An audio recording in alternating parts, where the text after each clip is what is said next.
আর এই কোরআন যারা লিখছে তারাও মূর্খ, যারা পড়ছে তারা আরো।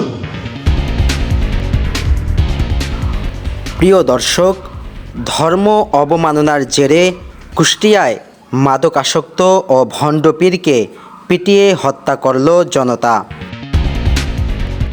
কুষ্টিয়ার দৌলতপুর উপজেলার ফিলিপনগর ইউনিয়নের দারোগার মোড় নামক স্থানে গড়ে ওঠা কথিত এক ভণ্ড পীরের আস্তানায় হামলা, ভাঙচুর ও অগ্নিসংযোগের ঘটনা ঘটেছে। এ ঘটনায় আস্তানার প্রধান ভণ্ড পীর আব্দুর রহমান ওরফে শামীম নিহত হয়েছেন।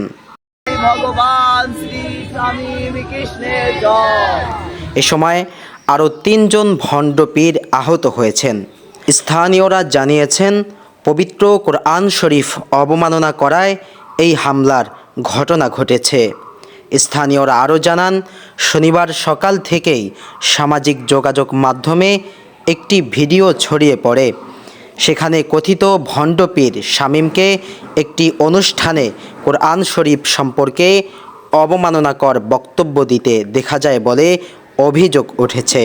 এতে এলাকায় উত্তেজনা ছড়িয়ে পড়া ওই ভিডিওতে তাকে শোনা যায়, কোরআন যে তৈরি করেছে সেও মূর্খ, যারা পড়ে তারাও মূর্খ।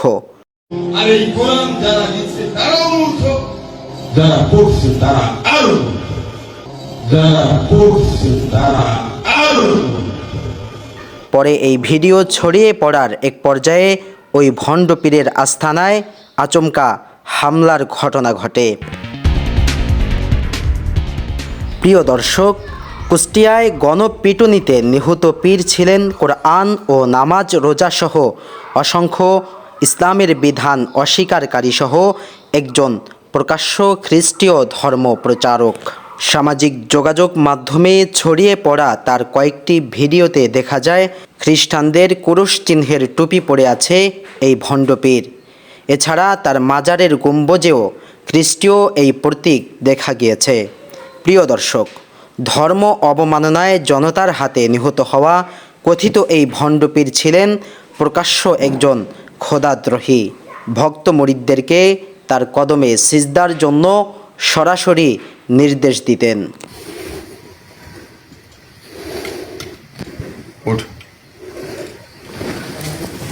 তাছাড়া নিজেকে মুসলিম বলে দাবি করা এই শামীম হিন্দুদের দেবদের সাথে মিলিয়ে নাম রেখেছিলেন শ্রী শামীম। তার মাজারের নাম রেখেছিলেন শ্রী শামীম দেবালয়।